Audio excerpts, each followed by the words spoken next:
Vous semblez oublier en effet, mes amis, que vous n'êtes que des salariés. C'est-à-dire les êtres les plus vulnérables du monde capitaliste. Des chômeurs en puissance.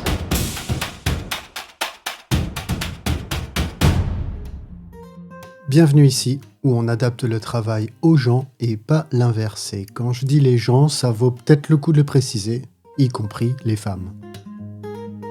Et voilà d'ailleurs un sujet souvent relégué aux pages diversité, aux pages santé du quotidien, alors qu'il mériterait d'être au cœur de toutes les politiques de santé au travail. Je parle de la façon dont le travail est pensé, ou pas, pour les femmes. Annabelle, mon invitée, est ergonome et psychologue du travail. Ça fait plus de 20 ans qu'elle écoute les femmes parler de leurs douleurs, de leur fatigue, de ce qu'elles taisent pour tenir. Bref, de tout ce que l'organisation du travail préfère ne pas voir, malgré cette obligation d'une évaluation des risques qui prennent en compte le sexe. Elle a également mené une enquête approfondie sur la conciliation entre la vie hormonale menstruelle et procréative et l'activité professionnelle. Ce qu'elle met en lumière pour les femmes, c'est simple, c'est cru, c'est nécessaire, une charge invisible, constante et absente des politiques de prévention. Annabelle est aussi peu présente que moi sur les réseaux sociaux, alors pour celles et ceux qui voudront prolonger la réflexion, je mets en description des liens vers plusieurs de ses textes et interventions et vers son compte Mastodon. Petit mais important disclaimer avant de démarrer, tout au long de cet épisode, on parle dans un cadre volontairement binaire. Les femmes, les hommes. C'est une simplification, elle est assumée pour nommer clairement des inégalités structurelles. On ne cherche pas à nier ou invisibiliser tous les autres vécus, mais à rendre audible une réalité massive qui reste largement ignorée dans le monde du travail. Ceci étant précisé, pour entrer en matière, j'ai voulu savoir comment, en tant que praticienne, Annabelle était entrée dans le sujet de la santé au travail des femmes. Bonne écoute. Ça fait maintenant plus de 20 ans que j'écoute les travailleuses au travail, avec non pas un angle santé des femmes, puisque c'est rarement les demandes qu'on a en entreprise, mais néanmoins avec un regard féministe sur ce qu'elles me disent. Et donc, ça fait 25 ans que j'accumule des histoires sur la santé des femmes au travail et des expériences sur cette santé des femmes au travail. Et donc, il était temps d'en faire quelque chose, quoi.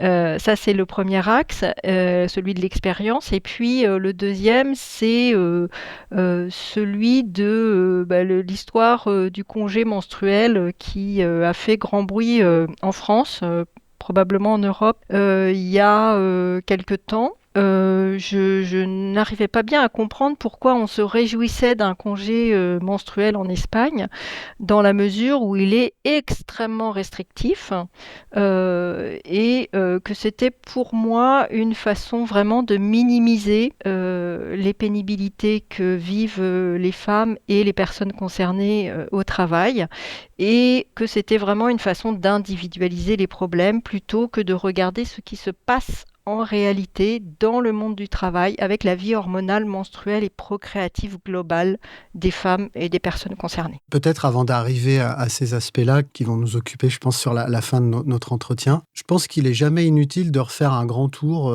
des grands sujets qui se posent quand on parle des femmes au travail.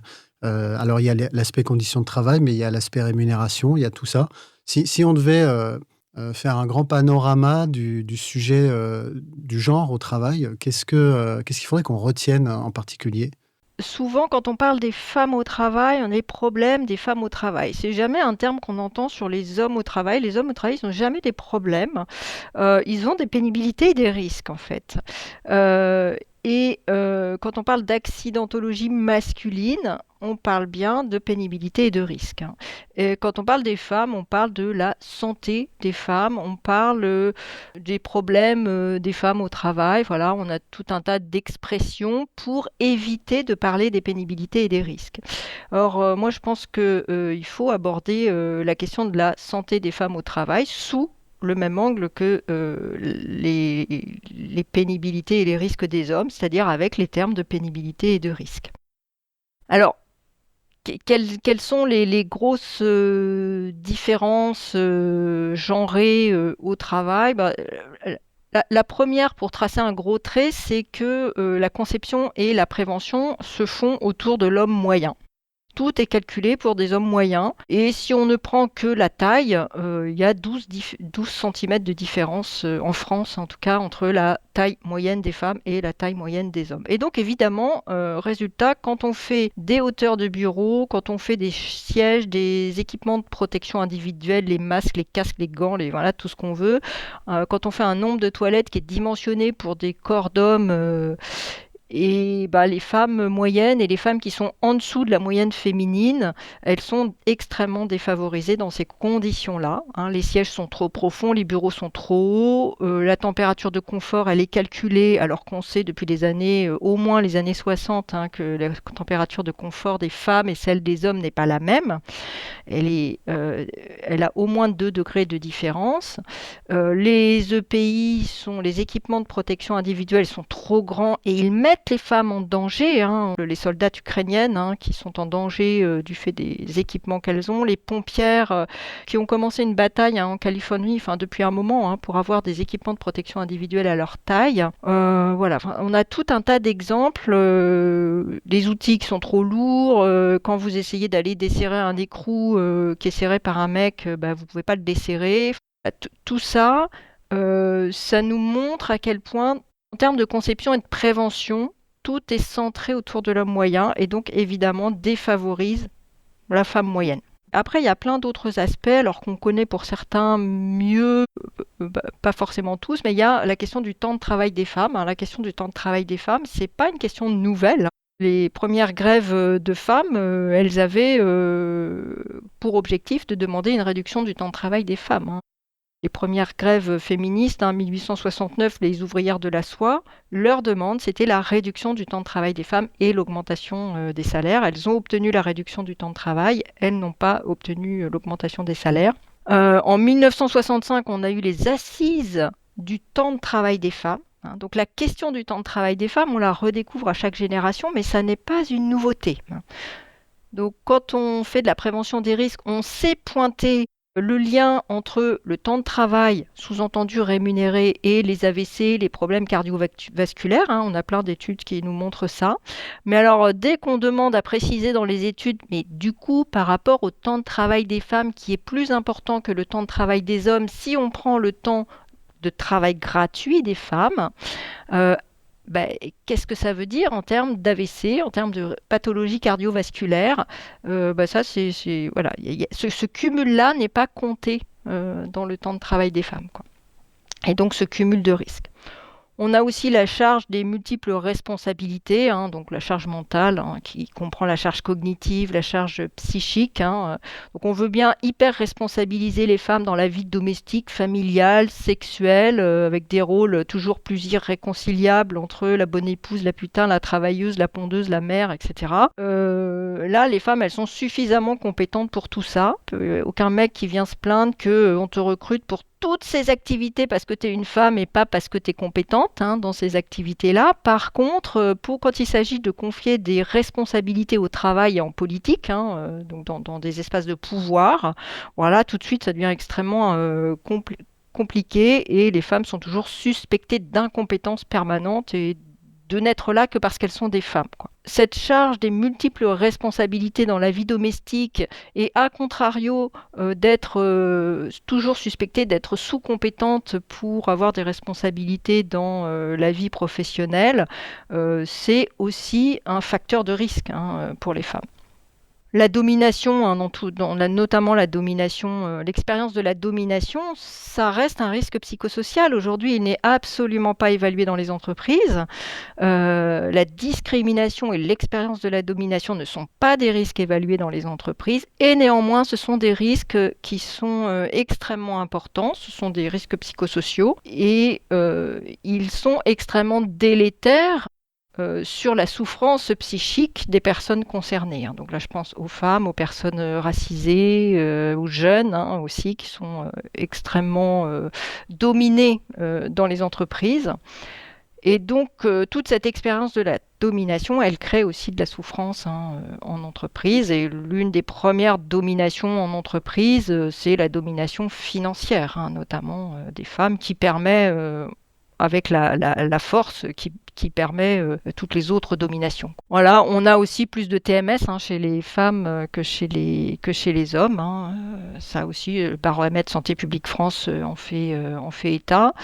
Les femmes sont massivement touchées par les interruptions de carrière, et l'interruption de carrière, c'est une pénibilité particulière, revenir au travail, être obligé de travailler bien plus longtemps que les hommes parce qu'on a des carrières incomplètes et une retraite de merde, excusez-moi l'expression. C'est évidemment une souffrance au travail. Et puis les accidents du travail des hommes baissent, mais les accidents du travail, et ce qui est beaucoup plus inquiétant, je ne sais pas, mais en tout cas ce qui est très alertant, c'est que les accidents de trajet des femmes augmentent. Et les femmes ne sont pas accidentogènes sur la route. Cette augmentation des accidents de travail et des accidents de trajet des femmes, elle vient souligner, même si les hommes font toujours plus d'accidents de travail officiellement et d'accidents de trajet, mais cette différence dans l'évolution, puisque les accidents de travail et de trajet des hommes baissent et ceux des femmes augmentent, cette différence, elle vient souligner que les politiques et les investissements de prévention ne profitent pas aux femmes, ils profitent aux hommes, et c'est très bien parce qu'ils font beaucoup d'accidents de travail et d'accidents de trajet, mais ça ne profite pas du tout aux femmes, cet investissement. Et puis elles font évidemment, en termes de pénibilité genrée, elles vont au travail avec une vie hormonale, menstruelle et procréative qui est un petit peu plus compliquée que celle de ces messieurs. Et elle est déjà pénible en soi, mais en plus quand il faut la concilier, l'articuler avec le travail, avec les exigences du travail. Voilà. Tu as évoqué la question de la domination et celle-ci en particulier, moi, elle me touche. J'avais pas réalisé jusqu'à assez récemment, je le confesse volontiers, à quel point on pouvait silencier, je sais pas si c'est le mot exact, silencier les femmes en réunion. Moi, j'anime énormément de réunions. J'anime des CSE, des réunions avec différents interlocuteurs et interlocutrices. Et j'y suis sensible depuis quelques années seulement. Et je me rends compte, alors c'est pas grand-chose, c'est le tout petit bout de la lorgnette, par rapport à tout ce que tu as dit, c'est qu'un aspect, mais c'est l'aspect qui est vraiment visible quand on y prête attention. Moi, j'invite de plus en plus les gens à prêter attention à ça, déjà pour soi, pour pas le faire, et puis pour le détecter quand ça se produit. On coupe plus facilement la parole à une femme qu'à un homme, c'est comme ça, et vraiment j'en témoigne, et j'invite tout le monde à y faire attention à partir de maintenant. Même si évidemment ça ne réglera pas tout le reste, et surtout le reste, je voudrais savoir ce que tu penses de la prise de conscience qu'il peut y avoir de tous ces éléments-là. Je me dis, quand les gens vont t'écouter, ils n'ont pas forcément appris grand-chose, parce qu'on sait tout ça, ou on en a une vague idée, si on n'est pas spécialiste, on a quand même une vague idée de ça. Mais comment est-ce que le sujet il avance ? Alors, est-ce qu'il avance déjà ? Est-ce qu'il y a quelqu'un qui s'en occupe quelque part ? Est-ce que tu as plutôt l'impression qu'on avance, qu'on recule, qu'on fait du surplace ? Je dirais qu'il y a 3 niveaux. Le niveau de la recherche et institutionnelle qui s'attaque depuis quelque temps à ce sujet. Le niveau de l'entreprise qui résiste passivement, assez facilement au sujet. Et puis le niveau des féministes, chez qui c'est un sujet depuis extrêmement longtemps. J'ai pris tout à l'heure les exemples le temps de travail des femmes, c'est pas un sujet nouveau. La surmédicamentation des femmes pour aller travailler, ça n'est pas un sujet nouveau.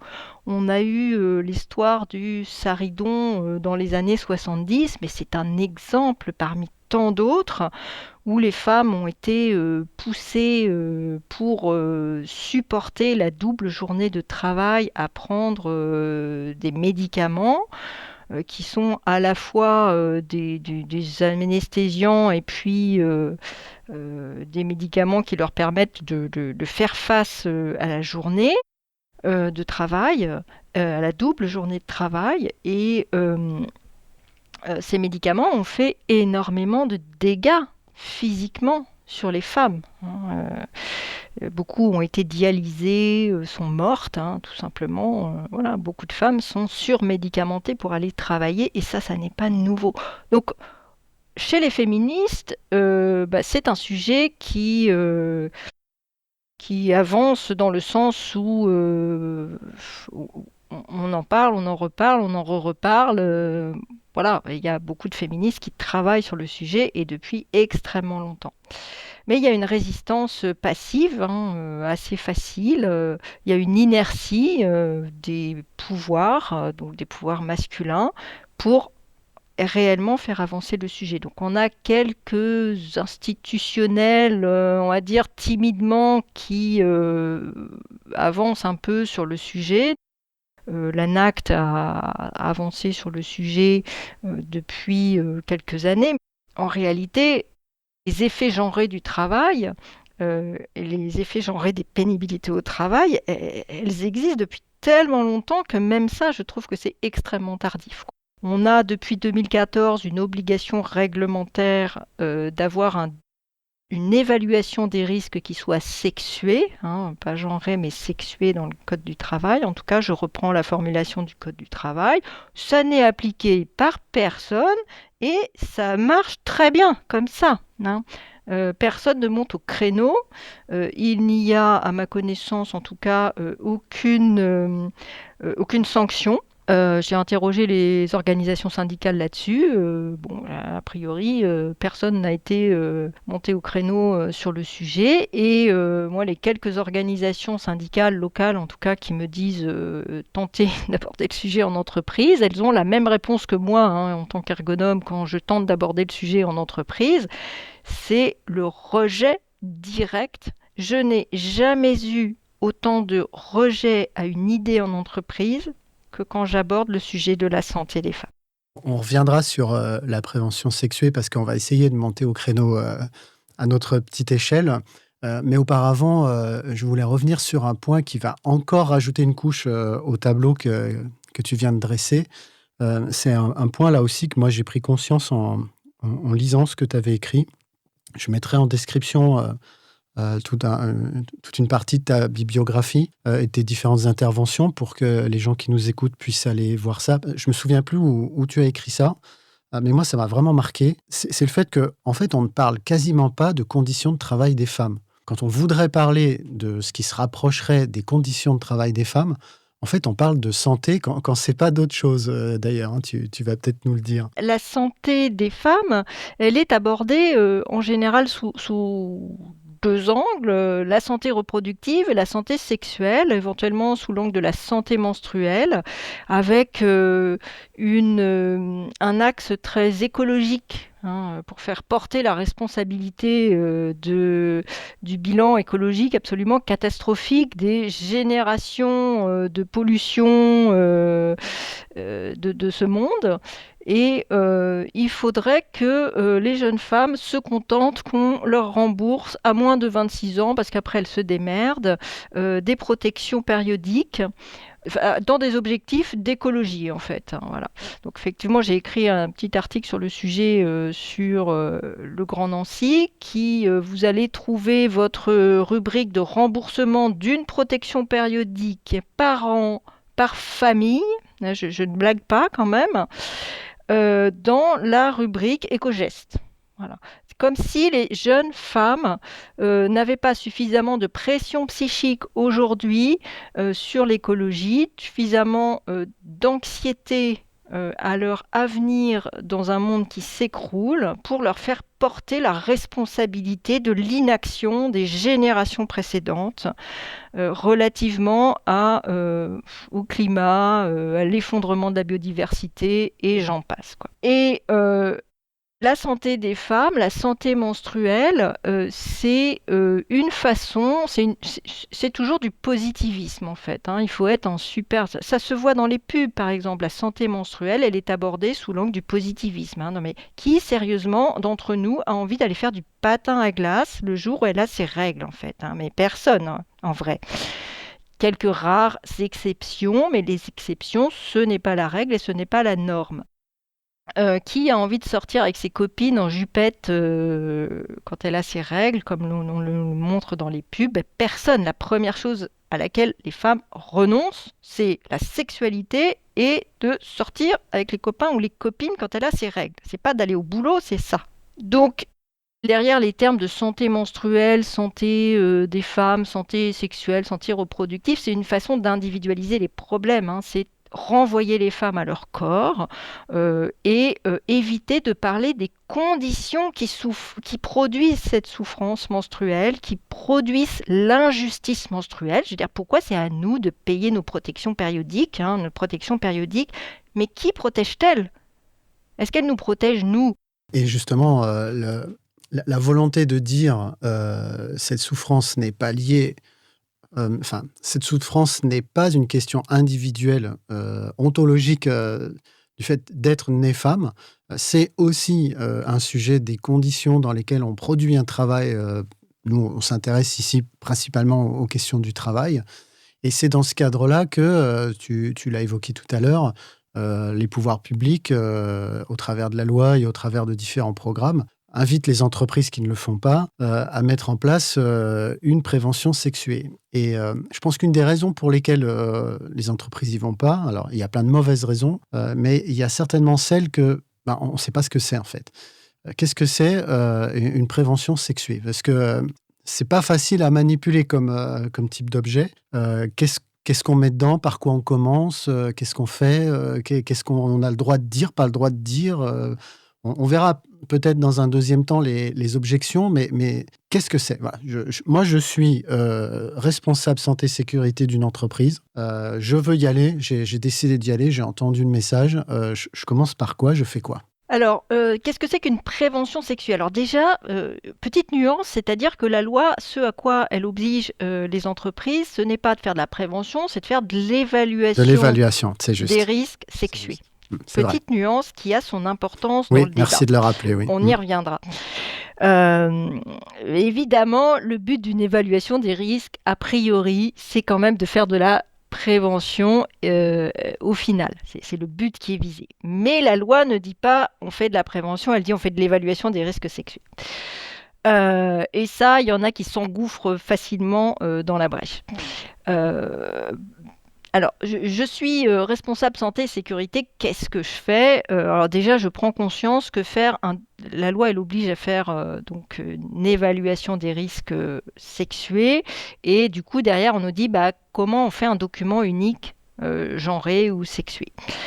Donc, juste petit rappel, le document unique, c'est vraiment un outil pour présenter des données. Je pense que je prêche un convaincu, mais je le rappelle à notre auditorat, c'est un outil pour présenter des données, c'est un outil de suivi de mise en œuvre des actions, c'est pas une finalité en soi de pondre un document unique de prévention des risques. Voilà. La finalité d'un document unique, c'est d'avoir des résultats qui soient mesurables par des indicateurs en matière de prévention et de prévenir des risques pour ne plus avoir d'accidents, de maladies pro, de mortalité professionnelle, etc., etc. Et donc faire une démarche de prévention sexuée et genrée, on va essayer d'élargir un peu le débat, ce serait quoi? La première étape, c'est déjà, comme tu disais très justement, c'est de décider honnêtement qu'on va s'engager dans la démarche. Et là, déjà, on rencontre un premier problème, c'est que qui décide? C'est des décideurs. Et évidemment, s'il n'y a que des mecs qui décident de ça, c'est pas comme ça qu'on va avancer très vite. Il faudrait déjà qu'on ajoute des décideuses. Et il ne faut pas qu'on les ajoute en minorité, parce que les femmes qui sont en minorité dans un groupe d'hommes, on sait très bien comment ça se passe. C'est documenté par 10 milliards d'études sociologiques, psychologiques, tout ce qu'on veut. Les femmes qui sont en minorité dans un groupe d'hommes, c'est pas là qu'on va le plus facilement changer les choses. Elles sont un peu obligées de s'adapter aux normes masculines en place. Quand on ne les fait pas taire directement, d'ailleurs. Je Voilà. referme la parenthèse. Donc, deuxième étape, c'est après cette étape de prise de décision, c'est qu'on réunit une équipe pluridisciplinaire qu'on va former à la prévention genrée. On n'attaque pas le sujet comme ça, bille en tête, et on va voir les femmes et on leur dit c'est quoi vos problèmes, quoi, hein, parce qu'évidemment, la réponse qu'on va avoir, elle va être extrêmement minorée, notamment parce qu'on agite toujours la fameuse argument de la peur de la discrimination comme un petit étendard pour faire taire les femmes, hein. Attention parce qu'on va vous discriminer. Et donc évidemment, résultat de cette intimidation par la peur de la discrimination, c'est que les femmes, elles taisent leurs réelles conditions de travail. Que si on veut obtenir des réponses qui soient sincères, eh ben, il faut avoir une équipe pluridisciplinaire qui pose des questions aux femmes et qu'on les rassure sur ce qu'on va faire de leurs réponses. Ça fait partie des conditions, il y en a plein d'autres, hein, mais ça fait partie des conditions, une des autres conditions qu'on dit aussi, hein, dans l'ensemble des violences masculines contre les femmes et les minorités de genre, c'est je t'écoute et je te crois. Hein, si c'est pour commencer à leur expliquer qu'on ne les croit pas, comme c'est le cas habituellement quand elles vont auprès des médecins, quand elles vont auprès des préventeurs, préventrices, etc. Bon, c'est pas la peine de commencer la démarche, quoi. Ensuite, on fait en fait toutes les étapes d'évaluation des risques comme d'habitude. Les préventeurs, les préventrices, les médecins du travail, tout ce petit monde-là a l'habitude de faire une démarche d'évaluation. On évalue pareil en fait. On va observer le travail, on va questionner les travailleurs et les travailleuses. Et puis, à chaque fois, on se dit, est-ce que c'est pareil pour les femmes et est-ce que c'est pareil pour les hommes? On va pas compliquer pour le début, on va essayer de faire binaire et simple et on s'en excuse d'avance pour les personnes qui ne se connaissent pas dans ce binarisme.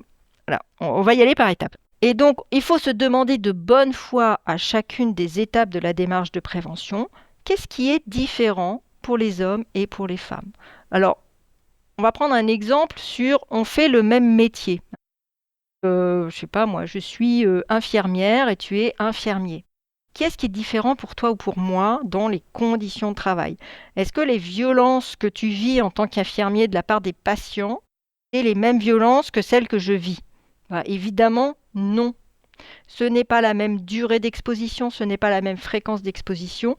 Et donc, tu vois, là, en fait, je déroule, j'identifie mes risques. Un des risques, c'est les violences masculines et nommons-les comme elles sont. Les violences sexistes et sexuelles, ce sont des violences masculines contre les femmes et les minorités de genre. Déjà, il faut nommer les choses. Violences sexistes et sexuelles, c'est une façon d'invisibiliser les auteurs. Ensuite, une fois qu'on a bien nommé notre risque, eh bien, on va aller voir si cette exposition, elle est la même pour toi, sur exactement les mêmes critères que ceux qu'on utilise d'habitude dans un document unique. J'identifie la durée d'exposition, j'identifie la fréquence d'exposition, j'identifie l'intensité d'exposition. Peut-être que chez un infirmier, ça ne va pas réactiver 10 milliards de traumas précédents, donc mon intensité d'exposition éventuellement à la même violence, ce ne sera pas tout à fait le même résultat. Et puis, ce qu'il faudrait rajouter, à mon sens, dans une évaluation des risques sexués, genrés ou différenciés selon tout ce qu'on veut, l'âge, prenez toutes les discrets, on peut appliquer ce raisonnement, c'est aussi quelles sont les capacités de s'extraire du risque. Et que peut-être, toi, en tant qu'infirmier, tu n'as pas tout à fait la même capacité à t'extraire du risque quand un patient t'agresse que moi, en tant qu'infirmière. Voilà. Et donc, je prends toute ma liste de tous mes risques et je regarde ça. Est-ce que l'exposition à la chaleur, elle a les mêmes effets sur les hommes et sur les femmes? Non, c'est pas un scoop. On sait très bien que les vagues de chaleur, ça fait plus de mortalité chez les femmes. Et la mortalité, c'est juste un symptôme qui est la face émergée de l'iceberg. Derrière, on a toutes les pathologies cardiovasculaires qui vont être plus importantes chez les femmes que chez les hommes en termes. Voilà. Et on prend chaque risque et on regarde est-ce que c'est. Mais c'est exactement la même démarche. Et tu vois, en t'écoutant, parce que moi j'avais lu le document de l'INRS qui disait déjà commencer par compter, quoi. C'est les accidents du travail, les maladies professionnelles, etc. Sans parler de l'exposition des risques, déjà les troubles, comptez-les. Et c'est vrai que c'est tout simple et qu'on peut commencer par là. Je pense qu'il y a des peurs. Et si on veut que les gens changent de représentation, il faut aussi qu'on entende les inquiétudes, les peurs, les freins, les difficultés que les uns et les autres peuvent ressentir et qu'ils expriment aujourd'hui un peu sous forme d'opposition à ces démarches-là. Évidemment, il y a Il y a des réactions sexistes, y compris venant de femmes. Hein. On a vu des femmes écrire récemment que la prévention sexuelle ou sexuée, pardon, c'était quelque chose qui voulait casser le code du travail. Après avoir exploité les immigrés, on exploitait les femmes pour diminuer les droits de tout le monde, etc. Enfin, on a vu des choses absolument délirantes et c'est pas de ça dont je veux parler. Hein. C'est pas ça dont il est question. On entend aujourd'hui parler de fatigue de genre. Il y a des craintes autour de ces sujets-là. Quelles sont un peu les grandes oppositions qu'on rencontre le plus et comment on peut questionner ça peut-être pour faire évoluer un petit peu les gens dans leur appréhension du sujet? Oui, alors la fatigue de genre, j'avais pas entendu le terme jusqu'à présent ouais, bon, c'est rigolo. Désolant, mais rigolo. C'est le mot Bon, qui a été utilisé. Moi, je l'ai repris à mon compte. Je trouve ça aussi étrange de se dire que de regarder le monde tel qu'il est, c'est fatigant, parce que moi, je trouve que c'est au contraire exaltant. Mais bon, voilà, c'est le mot qui est repris un peu partout. Donc, bon. mais moi, ce qui me fatigue, c'est qu'on réautorise les travaux de la 69, c'est qu'on réintègre les pesticides qui sont interdits depuis pas suffisamment longtemps, alors qu'on retrouve des métabolites de pesticides qu'on a interdits dans les années 90 dans notre flotte, quoi. Hein. C'est qu'on retrouve les PFAS et voilà. Bon, ça me fatigue et je comprends que ça puisse fatiguer. Mais Bon, le de dire il y a des genre, hommes et des femmes, ça te fatigue pas. Bon, ok. Moi non plus, hein, on est voilà. Bon, alignés le là-dessus. genre, ça peut fatiguer certains ou certaines. Bon, admettons. Voilà, je n'ai pas grand-chose à répondre à ces gens-là qui sont fatigués par le genre. Néanmoins, ça reste un fait. Hein. Il y a des hommes, il y a des femmes. N'oublions pas les personnes intersexes. Hein, si on parle du sexe attribué à la naissance. Et puis, on a aussi une diversité de genres et c'est très bien comme ça. Moi, ce qui me fatigue, c'est les stéréotypes de genre. Hein. C'est pas les diversités de genre, c'est les stéréotypes de genre. Voilà, donc on a tous et toutes des fatigues différentes. Voilà, bon, moi je vais œuvrer pour éviter que ces gens-là se fatiguent et peut-être on peut leur préparer le terrain pour que ça évite de les fatiguer. Euh, Derrière ce mot qui te fait réagir, moi il m'avait fait réagir aussi un petit peu moins fortement, mais en général quand le débat public amène un mot-clé, un mot valise, on rentre dedans, c'est comme éco-anxiété, voilà, moi je suis complètement opposé à ce terme-là, mais tout le monde l'utilise, donc je rentre dedans aussi. Il y a des freins, voilà, il y a des gens qui trouvent que aller sur ces questions-là, ça peut être intrusif, ça peut poser des problèmes de discrimination, tu l'as évoqué tout à l'heure. Je valide pas ce discours-là, je dis juste, on peut pas leur renvoyer uniquement « non, vous avez rien compris ». Il faut peut-être amener de nouvelles questions, de nouvelles façons de regarder le sujet pour lever ces freins-là et peut-être faire réfléchir ces questions-là autrement, quoi. Alors, effectivement, il y a des craintes et je les entends. Ce qui est assez difficile, c'est que les mêmes arguments sont utilisés de bonne foi par une partie de la population et d'une sérieuse mauvaise foi pour une autre partie de la population. Par C'est exemple, vrai. la peur de la discrimination. Hein, parce qu'on ne va pas discriminer les femmes parce qu'on se préoccupe des femmes. Que je sache, on ne discrimine pas les hommes parce qu'on se préoccupe des accidents de travail des hommes et de la mortalité des hommes au travail et personne ne vient hurler parce qu'on va discriminer les hommes. Les hommes ont 43% de revenus d'activité en plus par rapport aux femmes. 43%, hein, quand même. Donc c'est le dernier rapport du Conseil d'analyse économique hein, qui nous dit qu'il y a un écart de salaire de 30%. Bon, il se trouve que l'écart de salaire est en défaveur des femmes, ça ne nous surprend pas. Mais quand on dit que les femmes gagnent 30% de moins que les hommes, en fait, on est en train de dire que les hommes gagnent 43% de plus que les femmes par rapport au salaire des femmes. À un moment donné, messieurs, moi, il va falloir m'expliquer, mais qu'est-ce que vous achetez de si précieux avec 43% de revenus d'activité en plus par rapport aux femmes? Qu'achetez-vous de si précieux? Et il n'y a personne pour venir dire aux mecs sur le marché du travail, les gars, mais vous risquez d'être discriminés avec vos 43% de revenus d'activité en plus. Les gars, vous faites 85% des accidents mortels sur la route, mais on va pas vous filer une bagnole de fonction, vous allez être discriminé sur le marché du travail avec votre accidentologie.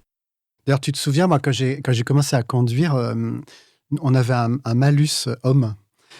Et comme c'était une discrimination, on nous l'a enlevé. Donc, on a perdu ce malus-là. Donc, je trouve que ça illustre bien ce que tu dis, que quand c'est un bonhomme, faut surtout pas faire ni en plus ni en moins. Oh là là, attention.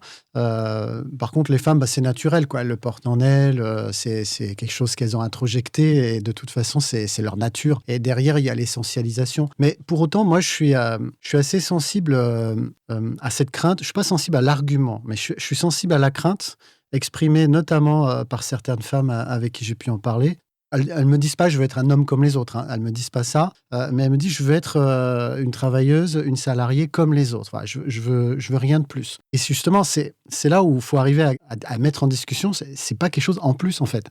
C'est là où moi j'ai pas toujours les mots, hein. Je te le dis franchement, c'est pas en plus en fait. C'est juste.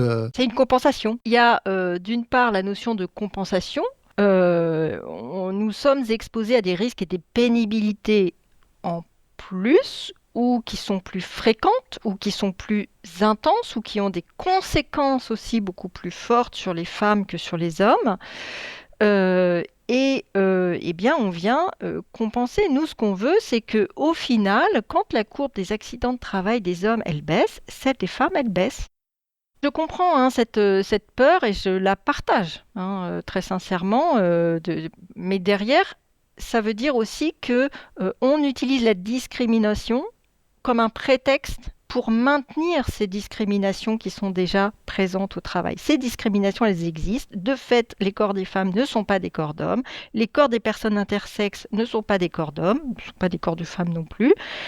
Là, on vient utiliser la discrimination pour faire peur aux femmes. Et c'est vrai que ça marche plutôt pas mal, en fait, de faire peur aux femmes. Il va y avoir un moment de transition entre on fait comme si tout le monde était des hommes moyens et puis on prend en considération que non en fait les femmes moyennes ne sont pas des hommes moyens. Toujours est-il qu'aujourd'hui c'est comme ça qu'on réfléchit avec un homme moyen et donc il faut réfléchir avec une femme moyenne quoi.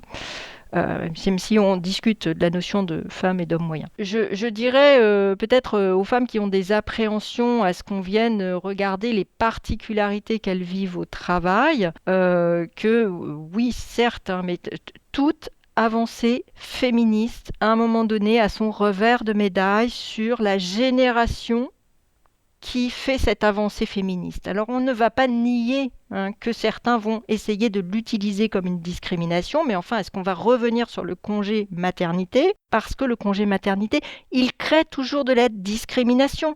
On a eu la même réflexion sur le congé maternité. Est-ce que ça ne va pas discriminer les femmes? Évidemment si, mais enfin, luttons contre la discrimination et ne luttons pas contre les mesures qui permettent d'éliminer les discriminations. Et là, les discriminations au travail, elles sont massives et elles sont très nettement en défaveur des femmes.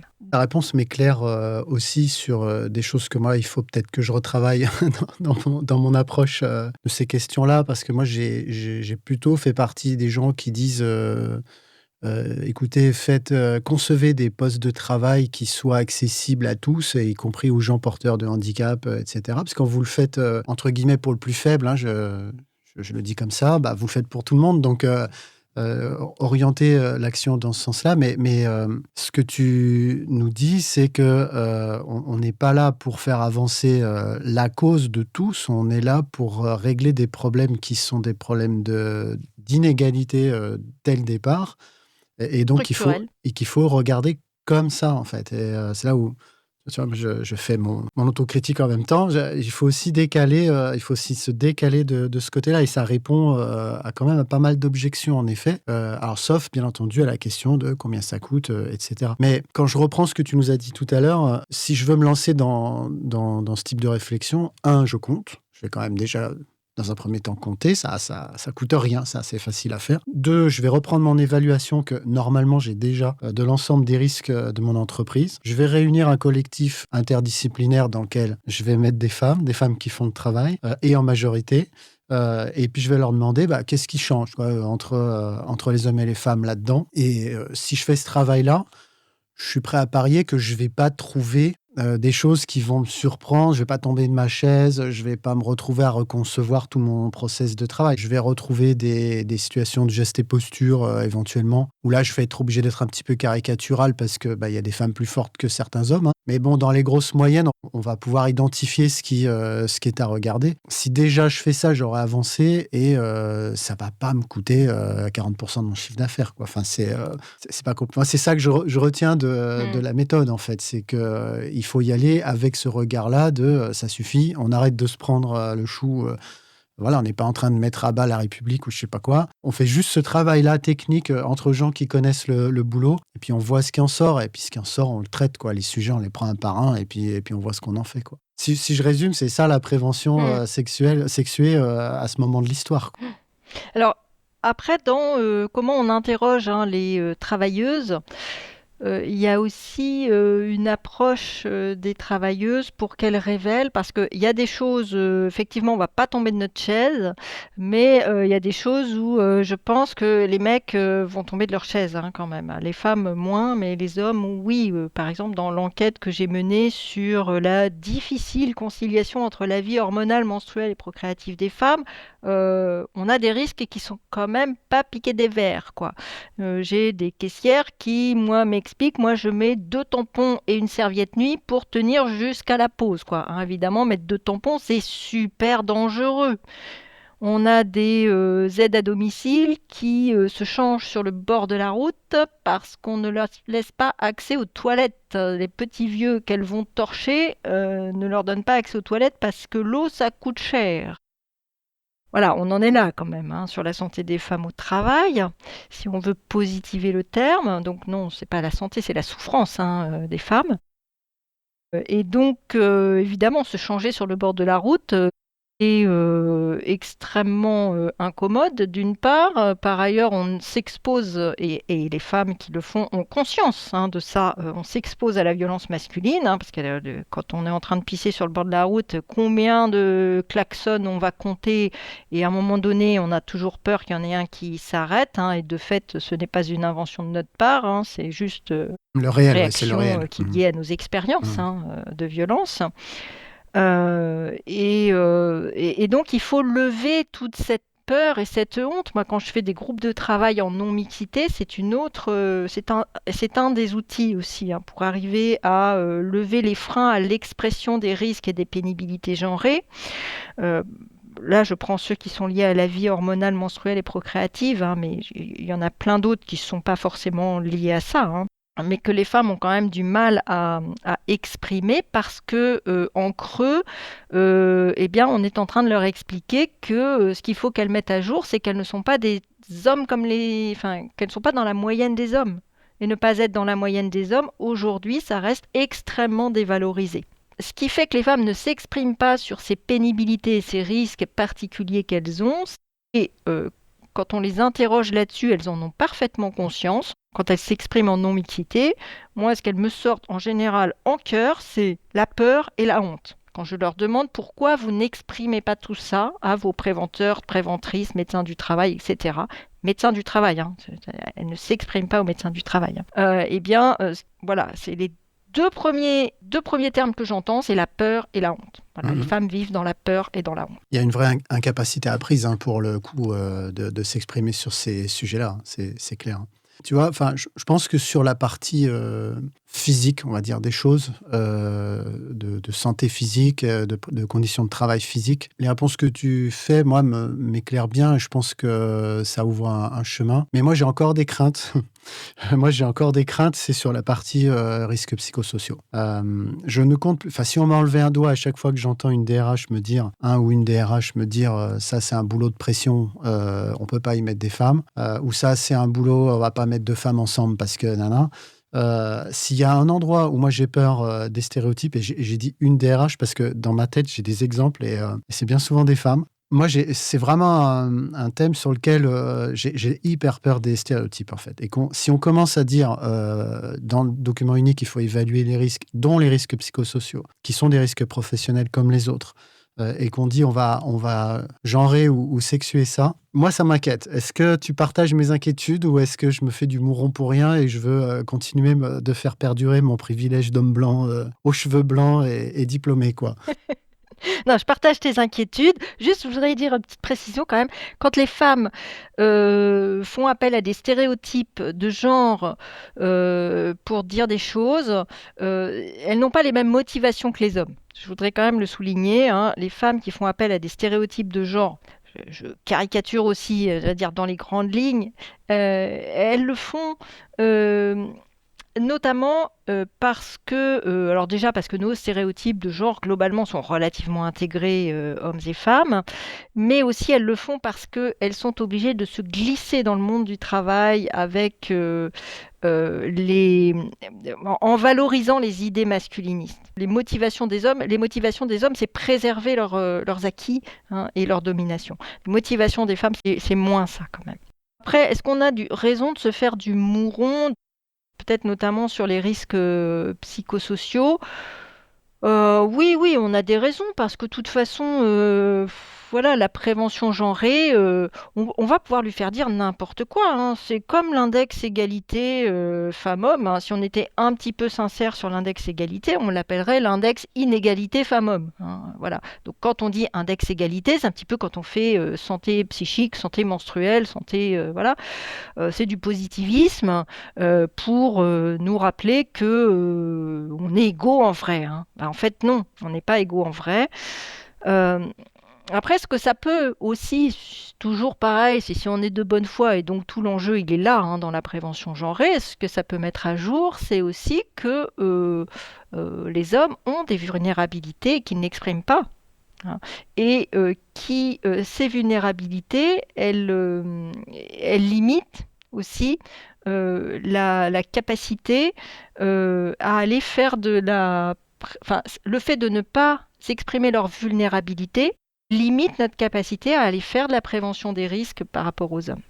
Moi, ce qui me fait le plus peur, c'est qu'on en arrive à se dire il y a des jobs de femmes, il y a des jobs d'hommes, et qu'on va encore mettre les femmes dans le care, le soin, la propreté, ces choses-là, enfin la division sexuelle du travail. J'ai peur qu'on se la renforce si on commence à regarder les risques en disant bah oui, voilà. Je ne sais pas comment aborder ce sujet-là. Si un client m'appelait pour me dire je veux faire une analyse des RPS au regard du genre ou du sexe, je crois que j'aurais envie de décliner en fait. Enfin, je t'enverrai le numéro. Moi, je t'appellerai, oui, mais... Alors, oui, est-ce que ça risque de renforcer la division sexuée du travail? Oui, pareil, si on veut l'utiliser pour ça, on va l'utiliser pour ça, comme l'index égalité. Si on veut l'utiliser pour masquer les inégalités, hein, il y a un rapport qui est sorti là-dessus de l'IRES, hein, je crois, sur l'index égalité reflète-t-il la réalité de... Enfin, je ne sais plus comment est formulé le truc, mais tu vois l'idée. Bon, ben, spoil, non, hein, ça ne reflète pas du tout les inégalités salariales et c'est même construit exprès pour les masquer, hein. Il le montre dans le rapport de l'IRES. Et là, pareil, la prévention genrée, elle va pouvoir être utilisée soit pour masquer des inégalités, parce que faire taire les femmes, c'est hyper facile, hein, mais faire taire les hommes pour des raisons différentes, c'est aussi hyper facile, parce que les hommes, ils ont des intérêts à préserver parfois des conditions de travail qui sont délétères pour leur santé. Je pense par exemple à un exemple que donne Marion Gaborio dans un travail qu'elle a fait sur l'évaluation des inaptitudes à la ville de Paris. Je vous invite vraiment à lire son étude, elle est passionnante. Et elle explique à un moment donné que dans certains métiers, eh bien, il y a des avantages qui sont donnés par rapport à des pénibilités. Le prix de la mort, ouais. Pardon ? Le prix de la mort, on appelle ça. Ouais, c'est ça. J'ai connu ça dans le nucléaire, moi. Voilà, donc là, ça s'appelle pas comme ça, mais c'est un peu l'idée. Je crois c'est des suggestions spéciales ou quelque chose comme ça. Et finalement, ces avantages qui sont donnés pour acheté, on va dire, le fait de s'exposer à ces pénibilités, eh bien, si on n'avait plus ces pénibilités, ben, on les perdrait en fait. Et donc, il y a toute une organisation entre les hommes pour que ceux qui ne peuvent plus, par exemple, descendre dans les égouts, il y a beaucoup moins de mise en inaptitude. Ça ne cache pas enfin, ça cache finalement le fait qu'il y ait des mauvaises conditions de travail parce que il y a une espèce de protection commune entre les hommes pour préserver ces avantages-là. De toute façon, si on a envie de mal faire, on fera mal. Oui. Autant essayer de se lancer dans la démarche un peu structurée comme tu l'as proposé et de voir ce qui en sort. Et si on veut faire de ça le prétexte à réaliser le contraire de l'ambition qu'on s'était donnée, bah, ma foi, c'est la vie, quoi. Il faudra juste que, si on pouvait, par exemple, rétablir les CHSCT, que des gens regardent ça de plus près et s'expriment sur ce qui sera mis en œuvre. Est-ce que je peux encore te prendre un peu de temps pour te demander de nous faire un point un peu rapide sur tout ce qui est congés hormonaux? Alors, je ne sais pas comment les appeler exactement. Il y a le congé menstruel, le congé, la revendication d'un congé ou de dispositions spécifiques dans le cadre de la ménopause. Je ne sais pas si ça va ensemble ou si c'est deux sujets différents. On en est où? Qui réclame quoi? Et comment on peut aider à avancer là-dessus? Alors, déjà, c'est pas des sujets différents pour moi. La question de la conciliation difficile entre la vie hormonale, menstruelle et procréative des femmes et des personnes concernées avec le travail ou avec les études, c'est vraiment un gros travail invisible de la part des personnes concernées, donc majoritairement des femmes, mais aussi des minorités de genre. Et c'est un travail invisible qui présente des pénibilités au travail. Donc moi, je l'aborde vraiment sous l'angle de la pénibilité au travail. Moi, quand on va bosser avec des ovulations inflammatoires, quand les jeunes vont en études après avoir pris leur pilule du lendemain, avec tous les effets de la pilule du lendemain. Si vous n'avez pas testé, les mecs, je vous invite à essayer. C'est pas dangereux du tout la pilule du lendemain, donc tout va bien. Je plaisante. Ne le faites pas, c'est dangereux. Pour les femmes aussi. Donc retenez-vous. Si on prend la ménopause au travail, eh bien, oui, ça représente des pénibilités au travail. On est au travail. Donc, c'est pas notre intimité, on est au travail. Et ça représente aussi des risques. Je t'en ai cité deux, mais enfin, enquête que j'ai faite, j'en ai une palanquée des risques que les femmes prennent au travail du fait de leur vie hormonale, menstruelle et procréative. Et donc, bien sûr que c'est un risque et une pénibilité. À mon sens, il faut l'ajouter quand on fait de la prévention des risques genrés et de l'évaluation sexuée et genrée des risques. Eh bien, à mon sens, il faut l'ajouter, notre petite liste de l'ensemble des risques qu'on prend, porte de charge, exposition à la chaleur, exposition au froid, etc. etc. Et ben, on rajoute là-dedans, à mon avis, ça n'engage que moi, le travail invisible des femmes pour concilier leur vie hormonale, menstruelle et procréative. Alors, où est-ce qu'on en est là-dedans? On en est dans le fait qu'il y a quelques entreprises qui ont pris des accords d'entreprise négociés pour permettre alors il y a des formulations différentes, des autorisations d'absence, des congés, qui majoritairement sont aujourd'hui formulées sous l'axe menstruel. Moi, aujourd'hui, je ne connais pas une entreprise qui a un congé hormonal et menstruel, mais j'y travaille. Aujourd'hui, au niveau des organisations syndicales solidaires, a pris en 2024 à son congrès une décision de porter cette revendication officiellement d'un congé hormonal menstruel en termes de revendication. Je crois que c'est 2 jours 13 fois, puisque nous n'avons pas 12 mais 13 cycles par an, si on compte bien à peu près. Il y a aussi des petites timides avancées sur la ménopause, sur le sujet de la ménopause au travail, qui est quand même un vrai gros sujet. Mais il n'y a pas aujourd'hui de regard un peu plus global que ça sur la vie hormonale, menstruelle et procréative des femmes. Parce que moi, dans l'enquête, je pense qu'il faudrait qu'on fasse un podcast exprès là-dessus. J'ai quand même énormément de retours sur énormément de renoncements de carrière en période de ménopause, après les accouchements, de renoncement aux soins, de renoncement à la rééducation post-accouchement, énormément de souffrances physiques, psychiques et de charges cognitives qui sont liées à ça. Il n'y a pas que la période de règles qui pose problème. Tout ça, ça fait globalement un cumul de pénibilité des premières règles jusqu'à la retraite, parce que la post-ménopause, ça peut durer un petit moment quand même, le plus longtemps possible après la ménopause pour bosser évidemment. Et, euh, et donc, on a vraiment un angle qui est extrêmement restrictif, volontairement, à mon avis, sur la façon dont on aborde ce sujet-là, quoi. On l'aborde sous l'angle de la santé, donc, et non pas sous l'angle des conditions de travail qui sont ou pas réunies pour qu'on puisse concilier notre vie hormonale, menstruelle et procréative avec le travail. Et qui, si elles ne sont pas réunies, le congé, à mon avis, est tout à fait adapté aux situations. Se reposer, c'est quand même assez thérapeutique. Mais en tout cas, il y a tout un cumul de pénibilité qui est totalement inévalué. Qui est évalué. Les études sur la vie menstruelle des femmes, on en a depuis des années aussi. Mais qui est en tout cas complètement nié dans le travail. Et là, quand on va l'aborder, il y a beaucoup d'entreprises qui font ça d'ailleurs, qui mettent un congé endométriose. Voilà, donc qui appellent ça un congé menstruel. Ça, c'est une honte totale. Un congé endométriose, c'est pas un congé menstruel. C'est pas un congé pour les règles de toutes les femmes.